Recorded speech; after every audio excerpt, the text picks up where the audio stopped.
नमस्कार, आप देख रहे हैं खबर उत्तराखंड और मैं हूं आपके साथ आफरीन। बुलेटिन में सबसे पहले बात करेंगे लक्सर की। उत्तराखंड में लक्सर के खानपुर से बीजेपी विधायक कुंवर प्रणव सिंह चैंपियन अक्सर विवादों में रहते हैं। विवादों से मानो उनका पुराना नाता रहा हो। किसी न किसी बात को लेकर अक्सर चर्चाओं में रहने वाले विधायक कुंवर प्रणव सिंह चैंपियन की खानपुर विधानसभा के गांव बरवाला में शव यात्रा निकालकर अंतिम संस्कार कर विरोध प्रदर्शन किया गया है।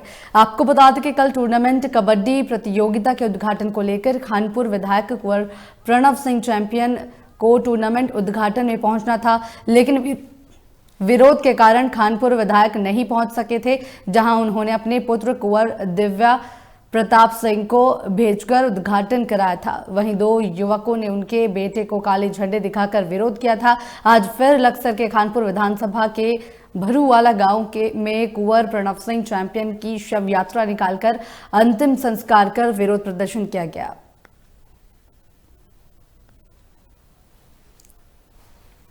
मामला तो ये है जी, जब हमारे बच्चों को जेल में भिजवा रहा हो, फिर इससे बत्ती क्या करेंगे? फिर हम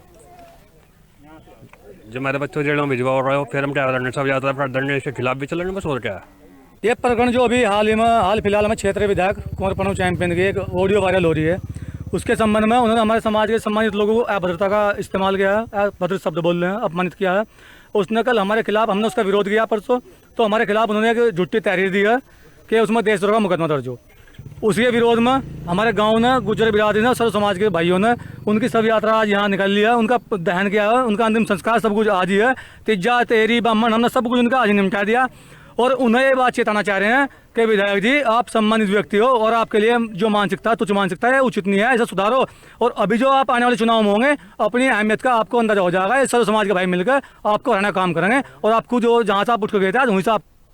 राष्ट्रीय स्वदेश पार्टी के राष्ट्रीय अध्यक्ष चौधरी निकी जट राणा ने गणेशपुर स्थित एक मार्केट में विपिन कुमार की अध्यक्षता और मोहम्मद उस्मान के संचालन में आयोजित बैठक को संबोधित करते हुए कहा कि राजनीतिक विकल्प के देने के लिए ही राष्ट्रीय स्वदेश पार्टी का गठन किया गया है, ताकि किसानों, युवाओं और जनता की मूलभूत सुविधाओं को उन्हें दिलाया जा सके। उन्होंने बताया कि सर्वसम्मति से दल का नाम राष्ट्रीय स्वदेश पार्टी राजनीतिक दल का गठन करते हुए उन्हें राष्ट्रीय अध्यक्ष और महिमा चौधरी को उपाध्यक्ष, मोहम्मद उस्मान को राष्ट्रीय महासचिव, विपिन कुमार को राष्ट्रीय सचिव बनाया गया है। निकी जट राणा और मोहम्मद उस्मान ने कहा कि पार्टी जनहित के मुद्दों पर लगातार संघर्ष करेगी और जनता की आवाज को उठाने में अहम योगदान देगी। मेन मोटो सर ये है इसका, जो हमने अपना दल बनाया है, हमारा जो मेन उद्देश्य जन समुदाय के हैं। जन समुदाय के जो मुद्दे हैं, विभागीय भ्रष्टाचार बहुत चरम पर है, महंगाई बहुत बढ़ती जा रही है, शिक्षा में और नौकरी में इतना भ्रष्टाचार है जो बिल्कुल चरम पर है। इसमें शिक्षा में और अपना रोजगार में काबिलियत के अनुसार प्रवेश मिलना चाहिए। और जितने भी जन मुद्दे हैं, हम सभी को संगठित रूप से सभी का समाधान करने की पूर्ण रूप से कोशिश करी जाएगी। रुड़की नगर निगम के मेयर गौरव गोयल का एक ऑडियो सोशल मीडिया पर वायरल हो रहा है, जिसमें मेयर गौरव गोयल कह रहे हैं कि मैं यहां का मालिक हूं और एक कर्मचारी को धमका रहे हैं। मेयर का फोन नहीं उठाने पर कर्मचारी को धमकाया जा रहा है, क्योंकि कर्मचारी मुख्य नगर आयुक्त मैडम के पास गया था, जिसमें वो मेयर का फोन नहीं उठा पाया। और इस ऑडियो में मेयर कह रहे हैं कि मैडम कुछ नहीं है, मैं इनका 2 दिन में ट्रांसफर करवा दूंगा और मैं 4 साल 2 महीने नगर निगम का मेयर हूं और बीजेपी की सरकार है, जो चाहूंगा वो नगर निगम में होगा। वहीं जब मेयर गौरव गोयल से वायरल वीडियो के ऑडियो के बारे में पूछा गया तो उन्होंने कहा कि मेरा ऑडियो है और मैंने 3 दिन पहले बैठक ली थी, किसी ने उसमें ऑडियो रिकॉर्ड किया है। 11 बजे की बात है, जब मैंने 1 बजे फोन करा तुमने, यहाँ आए कि नहीं तुम? यहाँ का मेयर कौन है? मालिक हूं मैं यहाँ का, समझ गए? नहीं कुछ नहीं है मैडम ट्रांसफर करा दूंगा इनका, 2 दिन में चले जाएंगे लोग यहाँ से। 2 दिन का काम है इनका, इतना लंबा काम नहीं है। मैं भी 4 साल 2 महीने आऊं, सब लोग समझ लो। अब तक तो जो स्थिति चल गई, जो चाहूंगा वो होगा भी नगर निगम में। बीजेपी की सरकार रहेगी, जो भी आप लोगों में से भी परेशानी आवेगी, किसी को भी भी दिक्कत आवेगी, तुरंत अपना दिमाग अपना सब लोग सही करके रखिए। सेवाएं समाप्त कर दी तुम्हारी, जाओ मौज लो आज से, मैडम देगी नौकरी। पारदर्शिता के साथ अपना जीवन जीता हूँ। हाँ, मैंने एक बैठक बुलाई, अगर किसी ने उसके अंदर मेरा ऑडियो रिकॉर्ड किया तो उसमें कोई समस्या नहीं है। किसी ने किया कोई दिक्कत नहीं, वायरल मेरी ऑडियो है, निश्चित रूप से नगर निगम के अंदर जब भी लापरवाही होगी, लोगों के काम समय पर नहीं होंगे, लोगों को परेशान किया जाएगा, मैं अधिकारी हूँ, कर्मचारी हूँ, उन्हें निश्चित रूप से टाइट जरूर करा जाएगा।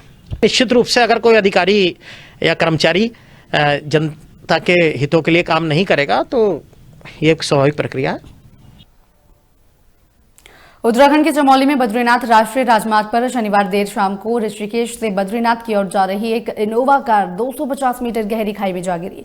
आपको बता दें कि गुजरात के 3 यात्री ऋषिकेश से बद्रीनाथ की ओर जा रहे थे, तभी बद्रीनाथ राष्ट्रीय राजमार्ग पर अचानक बलटूड़ा के पास अलकनंदा नदी में जा गिरी, जिसमें गुजरात के सुरेंद्रनगर निवासी हितेंद्र सिंह चौहान गंभीर रूप से घायल हो गए हैं। साथ ही घायल अवस्था में सामुदायिक स्वास्थ्य केंद्र में उन्हें भर्ती भी कराया गया। घायल ने बताया कि उनके अलावा वाहन में उसके 2 मित्र भी सवार थे जो लापता बताए जा रहे हैं। जोशीमठ के उप जिलाधिकारी अनिल कुमार ने बताया कि देर शाम एक इनोवा कार ऋषिकेश से बद्रीनाथ की ओर जा रही थी, तभी अचानक बद्रीनाथ राष्ट्रीय राजमार्ग पर पुल के पास वाहन गहरी खाई में जा गिरा, जिसमें 2 लोग लापता हो गए हैं। एक घायल को अस्पताल में भर्ती कराया गया है, जबकि एक व्यक्ति की मौके पर ही मौत हो गई है। लापता व्यक्तियों को खोजबीन के लिए एसडीआरएफ पीटी मौके पर मौजूद है। साथ ही गंभीर रूप से घायल को देश अस्पताल के लिए रेफर भी किया गया है। और ये टैया पुल के पास एक टैक्सी गाड़ी जो नीचे लगभग 250 मीटर गहरी खाई में गिर गई, जिसमें एक व्यक्ति घायल है जिसको रेस्क्यू करके सीएससी जोशीमठ पे भर्ती कराया गया है, उसका इलाज चल रहा है। और एक ड्राइवर है जिसकी डेड बॉडी मौके पे मिली है, उसको भी रेस्क्यू कर लिया गया है। और 2 अन्य व्यक्ति बताए गए हैं जो अभी मिसिंग हैं, उनके रेस्क्यू एसडीआरएफ और पुलिस के द्वारा की जा रही है। और इसमें स्थानीय लोगों का भी काफ़ी अच्छा योगदान रहा। चमोली में उत्तराखंड के स्थापना दिवस की ग्रीष्मकालीन राजधानी गैरसैंण में मनाए जाने को लेकर जिला प्रशासन ने कमर कस ली है। उत्तराखंड बनने के 20 वर्षों में गैरसैंण को लेकर त्रिवेंद्र सरकार ने एक बड़ा निर्णय लिया है, जिसमें गैरसैंण को ग्रीष्मकालीन राजधानी बनाए जाने की घोषणा गैरसैंण विधानसभा सत्र के दौरान की गई और पहाड़ वासियों में गैरसैंण को लेकर कुछ नया होने की आस जगी। हालांकि विपक्ष ने सरकार के इस फैसले को लेकर आड़े हाथों लिया कि गैरसैंण जन भावनाओं के अनुरूप स्थायी राजधानी होनी चाहिए थी, लेकिन त्रिवेंद्र रावत ने गैरसैंण को लेकर एक के बाद एक फैसले से विपक्ष को चारों खाने चित कर दिया। 9 नवंबर को गैरसैंण के भराड़ी सैंण में राज्य स्थापना दिवस पर कई कार्यक्रमों का आयोजन किया जाएगा। साथ ही परेड में सूबे के मुखिया त्रिवेंद्र रावत भी शामिल होंगे, जिसको लेकर प्रशासन की तरफ से सुरक्षा व्यवस्था के साथ अन्य कार्यक्रमों को लेकर नोडल अधिकारी बनाकर जिम्मेदारियां दी गई हैं। जिलाधिकारी चमोली स्वाति भदौरिया ने बताया कि गैरसैंण में आयोजित होने वाले स्थापना दिवस को लेकर प्रशासन की तरफ से सभी तैयारियां पूरी कर ली गई हैं।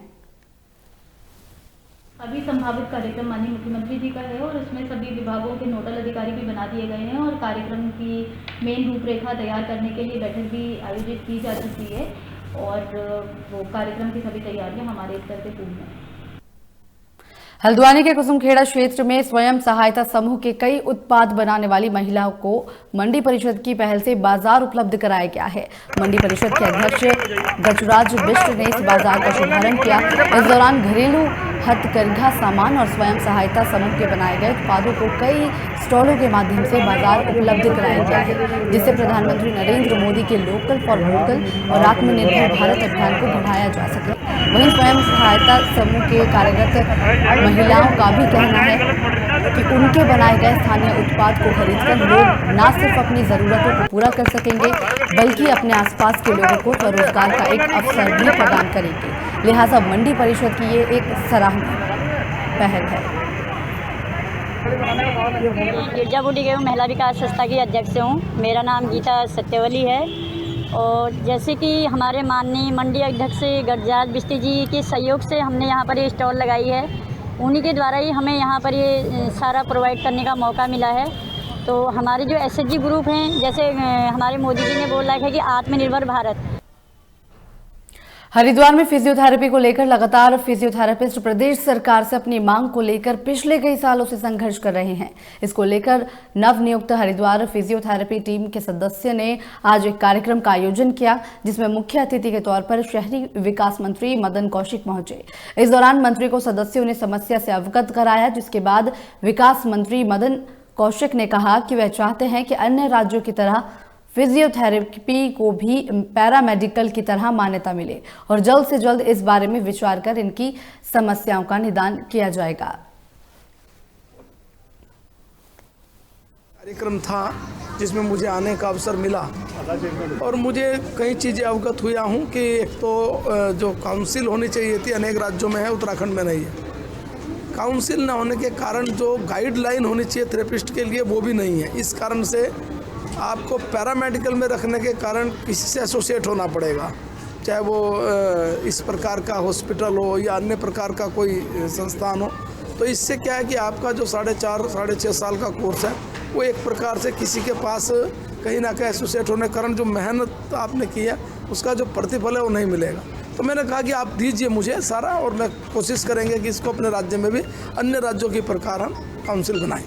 यहाँ पे जो क्वालिफाइड फिजियोथेरेपिस्ट थे, भौतिक चिकित्सक, वो भी एकत्रित नहीं हो पा रहे थे। उसका खामियाजा हम लोगों को भी भुगतना पड़ रहा था और हरिद्वार की जनता को भी भुगतना पड़ रहा था, जिसके कारण उनका उपचार भी सही तरीके से नहीं हो रहा था और वो झोला छाप कर रहे थे। तो आज हमने इस चीज़ का एक हरिद्वार फिजियोथेरेपी एसोसिएशन के नाम से इस संगठन का आरंभ किया है। तो उसी के अंतर्गत सभी लोग एकत्रित हुए हैं, यहाँ के जितने क्वालिफाइड और कुशल जितने फिजियोथेरेपिस्ट हैं, जितने भी थेरेपिस्ट क्वालिफाइड हैं उनको सब एकत्रित हो गए हैं। सबको पता चल गया कि भाई हम इतने थेरेपिस्ट शहर में हैं। उसके बाद जैसे भी सब मीटिंग वगैरह होंगी उसमें सब चीज़ का हम वो रखेंगे, कितने झोला छाप यहाँ घूम रहे हैं उनको उन पर लगाम कसी जाएगी, ठीक है। और एक पर्टिकुलर फीस जो होगी वो सभी को समझा दी जाएगी कि भाई हम इतनी फ़ीस रखेंगे सभी से। इसमें फिर हम इतना करेंगे कि जो भी पेशेंट है उनको भी आपके थ्रू या कैसे भी सब चीज़ उनको बताई जाएगी कि भाई झोला छाप से कराने से ये परेशानियाँ हो सकती हैं। उत्तराखंड के स्थापना दिवस के पहले हरिद्वार में राज्य आंदोलनकारियों ने उत्तराखंड सरकार से संग्रहालय बनाने की मांग की है। आपको बता दें कि हरिद्वार पहुंचे पूर्व दर्जाधारी राज्य मंत्री और चिन्हित राज्य आंदोलनकारी संयुक्त समिति के मुख्य संरक्षक धीरेन्द्र प्रताप सिंह ने कहा कि उत्तराखंड सरकार तत्काल ही राज्य आंदोलनकारियों का एक संग्रहालय बनाए और उत्तराखंड में पढ़ाई जाने वाली किताबों में भी इसको शामिल करे, ताकि उत्तराखंड के बच्चे को भी पता चले कि उत्तराखंड के आंदोलनकारियों के इतिहास के बारे में। वहीं उन्होंने उत्तराखंड सरकार पर आरोप भी लगाया कि सरकार लगातार राज्य आंदोलनकारियों की अवहेलना कर रही है। प्रदेश में ना तो वंचित रह गए आंदोलनकारियों को चिन्हित किया जा रहा है और ना ही उन्हें उचित पेंशन भत्ते दिए जा रहे हैं। उन्होंने ये भी आरोप लगाया कि उत्तराखंड में बेरोजगारी चरम सीमा पर है। बेरोजगारी में उत्तराखंड एक नंबर पर आ गई है और मुख्यमंत्री धृतराष्ट्र बने बैठे हैं। उन्होंने चेतावनी दी है कि बेरोजगारी को लेकर राज्य आंदोलनकारी उत्तराखंड में बड़ा आंदोलन खड़ा करेंगे।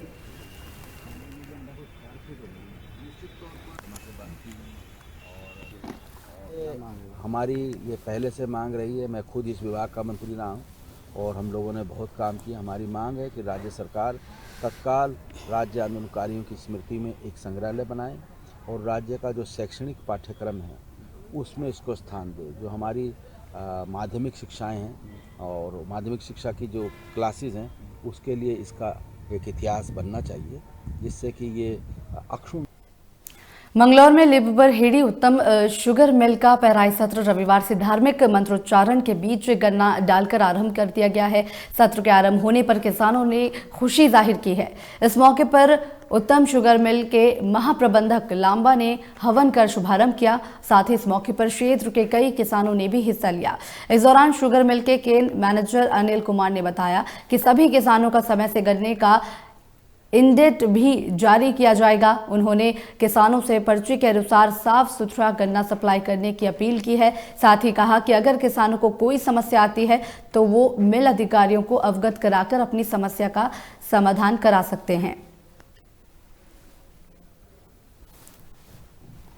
उसके लिए हमने इनसे पहले से ही तैयारी उसके लिए की थी। मिल प्रबंधन उसके लिए उनसे उन्होंने वायदा किया था और काफ़ी कुछ हद तक उन्होंने उन समस्याओं को दूर भी किया है। कुछ थोड़ी बहुत समस्याएं तो अभी मिल थोड़ा फ्लो में आएगी 2-4 दिन में। दिवाली के बाद तक इन्होंने कहा है कि हम उसको ठीक कर देंगे जो दिक्कत है।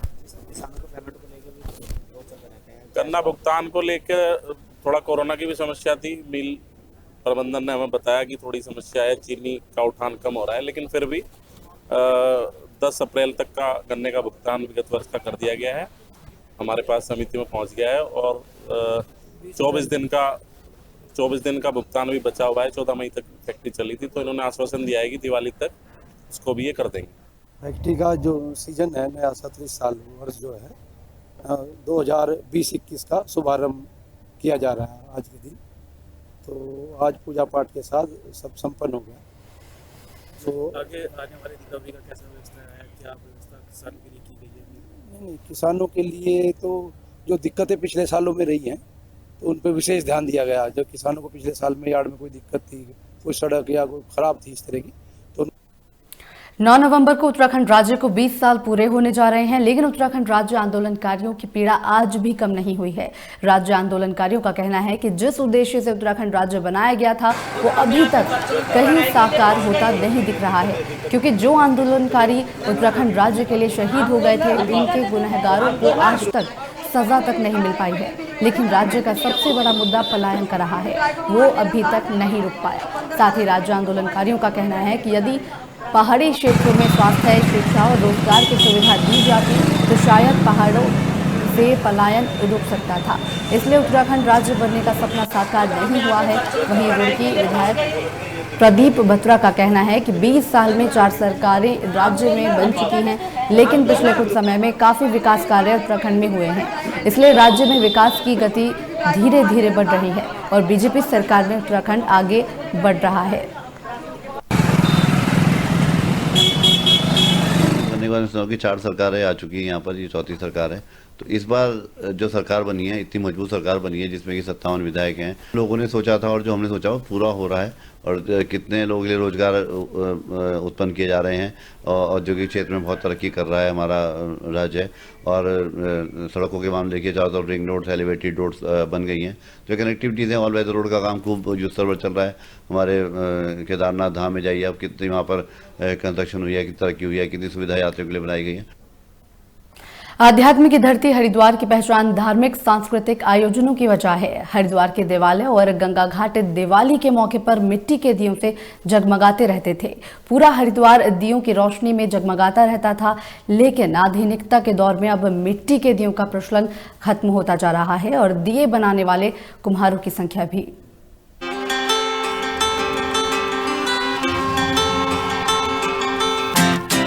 हरिद्वार की दीपावली हर किसी को अपनी तरफ आकर्षित करती है। मिट्टी के खूबसूरत दियों से सजे गंगा के घाट, देवालय और लोगों के घर आध्यात्म की धरती की खूबसूरती में 4 चांद लगाते थे और इसके साथ ही एक तबके की आय का बड़ा जरिया थे। लेकिन जब से चाइनीज लाइटों का दौर शुरू हुआ है, तब से मिट्टी के दियों का इस्तेमाल कम हो गया, जिसकी वजह से कुम्हारों की आय पर बड़ा प्रभाव पड़ा है। कभी कनखल के कुम्हारों के दियों से पूरा हरिद्वार जगमगाता था,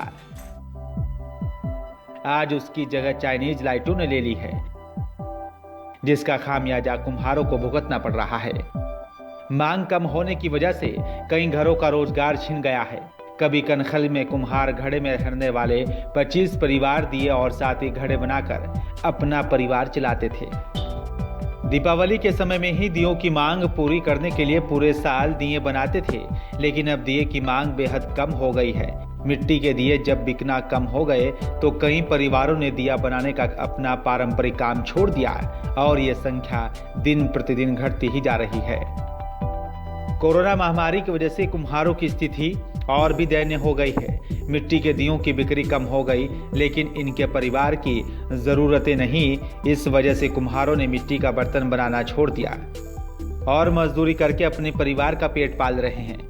अब इस पूरे मोहल्ले में सिर्फ 2 ही परिवारों के लोग मिट्टी के दिए बना रहे हैं। आने वाले दिनों में भी अगर ऐसा ही हाल रहा तो ये परिवार भी मिट्टी के दिए बनाने का काम बंद कर देंगे। राधेश्याम का परिवार पीढ़ियों से मिट्टी के बर्तन बनाने का काम करता आया है। राधेश्याम बताते हैं कि वो अब तक दिया और मिट्टी के बर्तन बनाने का ही काम करते आए हैं। जब उन्होंने ये काम शुरू किया था तब काम अच्छा चल रहा था, लेकिन जब से चाइनीज लाइटों ने और प्लास्टिक का चलन बढ़ा है, तब से मिट्टी के बर्तनों की मांग बेहद कम हो गई है। लोग दूर दूर से कुल्हड़ दिया और साथ ही घड़े लेने आते थे दीपावली के समय मिट्टी के बर्तन कम पड़ जाया करते थे, लेकिन अब पहले जैसा कुछ नहीं है। नवरात्र गुजर चुका है और दीपावली भी आने वाली है। उन्हें लगता है कि इस बार आधे दिए भी नहीं बिक पाएंगे। पहले साल के पूरे दिन मिट्टी के बर्तन बनते थे, दिन भर चाक चलता था, लेकिन अब दीपावली के समय ही दिए बनाए जाते हैं। पहले 25 परिवारों के लोग मिट्टी के बर्तन बनाते थे और अब 2 से 3 परिवार के लोग इस काम को करते हैं। बाकी लोगों ने पैसा ना मिलने की वजह से बर्तन बनाने का काम छोड़ दूसरा काम करना शुरू कर दिया है। तो ये जो काम है आप कब से कर रहे हो? ये हमारे बड़ों से चलता आ रहा था। अब हम सीखे तो जब काम बढ़िया था, अब काम आके बिल्कुल ठप हो गया। ये क्यों? जब से प्लास्टिक गिलास थर्माकोल के चले, नित गाँव से आते थे लेने ही ने बर्तनों कुल्हड़ पानी के लिए लेने आते थे, ब्याह शादियों में चाय के लिए लेने आते थे। अब कोई नहीं आता। अब कुंभ के मेले में भी काफ़ी मार रहती कुल्हड़ों की, वो भी ख़त्म हो गए। डोले कटोरे सब में जो है प्लास्टिक के धुलने और डिस्पोजर ये गिलास चलने लगे कि वो सस्ते पड़ते हैं उन्हें, इसलिए जो है हमारा काम बिल्कुल ठप हो गया। और उसके बाद अभी हम दिवाली तक काम करते हैं। दिवाली के बाद 4 महीने जाडे में काम नहीं होता। उसके बाद हम काम करते हैं तो उसके बाद फिर हम 6 महीने तक काम करते हैं। उसमें भी काम जो है पूरा अगर उठानो माल का तो काम को तबीयत करे, नहीं तो अपना जो जितना बनावे अपना जो है अपना टाइम पास करे जा। तो ये त्योहारों का सीजन भी आ रहा है। हाँ। और 1-2 त्योहार निकल भी गए, तो इसमें क्या कोई प्रॉफिट हुआ आप लोगों को? ना कुछ प्रॉफिट नहीं हुआ। माल जुगा तो आधा भी माल नहीं बिका, जुगा तो घर में पड़ा है। घर के अंदर हमने खाट के नीचे तक अपना माल रख रखा है, जगह नहीं है रखने की। मैं आपको दिखाता हूँ, नीचे जो है मावस का माल जो है नवरात्रों में माल बचता नहीं था, अब का आधा भी माल नहीं बिका। तो ये जो इलाका है यहाँ पे बहुत सारे लोग रहते हैं, यहाँ पर इस तरह के काम करते हैं। तो पहले बहुत लोग रहते थे, अब कम रह गए? अब कम। थोड़ा बताएं इसके बारे में। ये पहले यहाँ पे कम से कम 15-20 चाक थे, अब 2-3 रह गए। ये भी मतलब जो है दिवाली के टाइम करते हैं, हम तो खैर 12 महीने करते हैं, लेकिन काम जो है बिल्कुल ठप हो गया। आगे हमारे बच्चे जो दीवा तक नहीं बनाना जानता। जो हम बना रहे जब तक बना रहे, उसके बाद जो है हमें तो लगे 15-20 साल के बाद मिट्टी का दीवा नहीं मिलने का। क्यों? नौकरी हम लोगों को नहीं मिलती, बच्चों को हमारे नौकरी नहीं मिलती। रोजगार जाओ 8-12 घंटे ड्यूटी करें, बच्चों को लगा भी दो तो 12 घंटे में 8,000 रुपये नौकरी के, उसमें से भी छुट्टी पड़ जाए और डिस्काउंट दे दे। उन्हें जाओ भाई अभी घर बैठो 15 दिन, तो कहाँ से खाएंगे? क्या करेंगे? तो मजदूरी करेगा आदमी। तो सरकार ने कोई व्यवस्था करी? कुछ व्यवस्था नहीं करी, ना कुछ मदद करी कुमार प्रजापति की अभी तक कोई। कहाँ के रहने वाले हैं आप? जी यहीं के कुमारगढ़ के रहने वाले, कनखल के। तो क्या दिक्कतें हैं और क्या काम करते हैं? दिक्कत क्या है सर, हमारा तो यही काम है मट्टी का, बस यही करते हैं दिवाली, उसके अलावा हमारे पे कुछ काम नहीं है। बस यहाँ पे 10-20 घर 15-20 घर काम करते थे पहले, अब सबके काम ठप हो गए धीरे धीरे। हम ही 3 घर काम करते हैं यहाँ पे, अब यही काम है हमारा, और तो कुछ काम ही नहीं है। और कोई सरकार या कोई किसी तरह की मदद नहीं करती हमारी। बताओ हम क्या करें इससे अलावा। तो ये किस संस्कृति के साथ जुड़ा हुआ काम है, संस्कृति जुड़ी हुई है, तो क्या कारण है कि धीरे धीरे काम होता चला? कारण यही है सर, बस चाइनीज आइटम आ गई थी पहले, उन्होंने हमारा काम ठप कर दिया। कुछ प्लास्टिक के सामान चल गए, इन्होंने सारा काम ठप कर दिया हमारा। अब तो जरूरत बन पे आदमी खरीदता है, नहीं सर कोई पूछता ही नहीं है। तो प्रधानमंत्री, हमारे माननीय प्रधानमंत्री जी है, स्वदेशी पे ज़्यादा जोर दे रहे हैं, तो कहीं उसका भी कोई फायदा आपको मिल पा रहा है? नहीं सर, कोई फायदा नहीं मिला। हमारी तरफ तो कोई ध्यान देता ही नहीं, कोई नहीं ध्यान देता हमारी तरफ। क्या मांगे आपकी सरकार से? हमारी सरकार से क्या मांगे सर, हमारा तो बस काम धंधा मिलता रहा, बस यही मांग है हमारी। हम इस काम से तो हमारा गुजारा है, इस काम से। वहीं कुम्हारों की स्थिति में बात करते हुए बीजेपी नेता मनीष गुप्ता ने कहा है, दियों में हिंदुओं की आस्था जुड़ी है, लेकिन धीरे धीरे मिट्टी के दियों और साथ ही बर्तनों का चलन कम हो गया है। यही हाल रहा तो आने वाले समय में दिए लुप्त हो जाएंगे और किसी को मिल भी नहीं पाएंगे, क्योंकि हरिद्वार के कनखल क्षेत्र में 15 से 20 परिवार थे जो मिट्टी की वस्तुएं बनाते थे, पर अब सिर्फ यहाँ पर 2 से 3 परिवार हैं जो मिट्टी के बर्तन बनाते हैं। उनका कहना है कि सरकार ने कुम्हारों की मदद के लिए कई योजनाएं चला रखी हैं, लेकिन अधिकारी अपने कमरों से बाहर नहीं निकलते हैं। और आने वाले समय में आप देखेंगे कि ये दिए आपको कहीं भी देखने को नहीं मिलेंगे। पहले कम से कम 15-20 परिवार हुआ करते थे, अब मात्र गिनती के 3 परिवार रह गए जो सिर्फ दिए का काम कर रहे हैं। और इनके बच्चे आने वाले जो ये हमारे बुजुर्ग लोग हैं बस यही दिए बना रहे हैं। अगर इनके बच्चों से ही पूछोगे तो ये दिया बनाना शायद नहीं जानते। इनको क्या कारण है कि इनके जो परिवार में जो इनके बच्चे हैं वो इन काम से नहीं जुड़ रहे हैं? मैं काम से शायद ना जुड़ने के कारण है, सरकार ने तो जो है कभी एक माटी कला बोर्ड भी बनाया है, माटी कला केंद्र भी बनाया है, मगर कुछ सरकार तो अपनी तरफ से पूरा भारतीय जनता पार्टी पूरा करने में लगी हुई है। माटी कला केंद्र बनाया है, पूरी योजनाएं हैं सरकार के पास, मगर मैं ये कहना मुझे कोई दोहराई नहीं है कि अधिकारी अपने कार्यालय से निकलना शायद नहीं चाह रहे हैं। अपने इनकी स्थिति में आए ना, यहाँ पे देखें, इनसे मिलें कि भाई तुम्हें दिक्कत क्या है। माटी कला केंद्र यहाँ कुमारगढ़ से अच्छा, ज्वालापुर में हमारा प्रजापति समाज है, इन लोगों से आके मिले। माटी कला केंद्र ऑफिस में बैठ के फाइलें भरने से कुछ नहीं होने का। ये मैं चाहे किसी को अच्छी लगे या बुरी लगे, बिल्कुल सच्चाई है कि अगर माटी कला केंद्र है तो अधिकारियों को भी अपने कमरे से बाहर निकलना पड़ेगा, एसी में से बाहर निकलना पड़ेगा, धरातल पे आगे काम करना पड़ेगा, इनसे पूछना पड़ेगा कि आपको दिक्कत क्या है अभी इतनी। और दूसरी चीज़ मैं आपके माध्यम से ये कहना चाहूँगा कि इनके लिए जो सरकार ने अब बहुत अच्छे बर्तन बनने लग रहे हैं। मैं फेसबुक और व्हाट्सअप के माध्यम से देखता हूँ तो बड़े पक्के बर्तन गिर जाएँ तो वो टूटते भी नहीं है, ऐसे बनने लग रहे हैं। तो वो बर्तन तो हमारे लोग भी बना सकते हैं। यहाँ पे वो मशीनें ऐसी आ गई हैं, अब उन मशीनें पे इन लोगों को जागृत किया जाए, उन प्लान्स के बारे में बताया जाए, उस प्लान्स के बारे में इनको समझाया जाए, उन मशीनों पे इनको लोन प्रोवाइड कराया जाए, उस मशीनों पे इनको जो है लोन में इनको सब्सिडी दी जाए। क्यों नहीं विकास होगा? मेरे 10-12 परिवार जो हैं यहाँ पे खाएंगे, यही मेरी चिंता का विषय है, इसलिए आप लोगों के यहाँ पे भी हो। कुम्हारों की मदद के लिए अगर सरकार संजीदगी से काम कर रही है तो अधिकारियों से ब्यौरा लेना चाहिए, योजनाओं की समीक्षा करनी चाहिए कि जो योजनाएं जिन लोगों के लिए चल रही हैं उसका फायदा उन लोगों को मिल रहा है या नहीं, या फिर यूं ही एक दूसरे पर आरोप लगाकर अपनी जिम्मेदारी से पल्ला झाड़ते रहेंगे। ब्यूरो रिपोर्ट, लोकमंच।